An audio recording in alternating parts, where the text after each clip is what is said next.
ఇతరులకు సేవ చేయడం అంటే నీవు ఈ భూమి మీద నివసిస్తున్నందుకు చెల్లించే అద్దె వంటిది.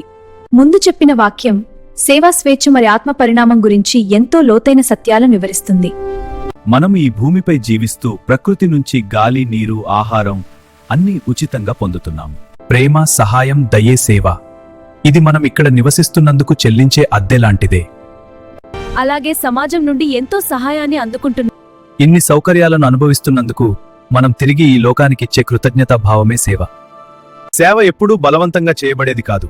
నేను సమాజానికి ఉపయోగపడాలి అనే భావన మన అంతరాత్మ నుంచే రావాలి. ఎదుటివారి మెప్పు కోసం కాకుండా స్వచ్ఛందంగా చేసినప్పుడే ఆ సేవకు నిజమైన విలువ ఉంటుంది. ఎవరు ప్రతిఫలం ఆశించకుండా సేవ చేస్తారో వారు క్రమంగా రాగద్వేషాలకు అతీతంగా ఎదుగుతారు. ఆ నిష్కామ సేవే వారిని సాధారణ మనిషి నుండి బుద్ధత్వం వైపు తీసుకెళ్తుంది. జ్ఞానం దాచుకోవడానికి కాదు, పంచడానికి. బుద్ధుడు లేదా ఒక జ్ఞాని తాను పొందిన సత్యాన్ని తనతోనే ఉంచుకోడు. ఇతరులు దుఃఖం నుండి విముక్తి పొందాలని తాను తెలుసుకున్న మార్గాన్ని అందరికీ పంచుతాడు. ప్రకృతి నియమం ప్రకారం మనం తీసుకున్నది తిరిగి ఇవ్వాలి.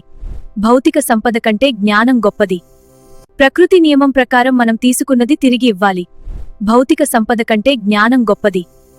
ఈ భూమి మీద పొందిన జ్ఞానాన్ని తిరిగి లోకానికి అందించడం అనేది ఆ బాధ్యత పూర్తి అయ్యే వరకు, అంటే తాను నేర్చుకున్నది అందరికీ చేరవేసే వరకు ఆత్మ మళ్లీ మళ్లీ జన్మలు తీసుకుంటూనే ఉంటుంది.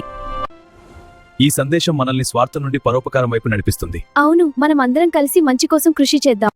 మా వీడియోలు చూసినందుకు హృదయపూర్వక ధన్యవాదాలు. ఇలాంటి మంచి వీడియోలు మరింత చూడాలంటే సబ్స్క్రైబ్ చేయండి. మీ ఫ్రెండ్స్తో షేర్ చేయండి. మీ ప్రేమే మా బలం.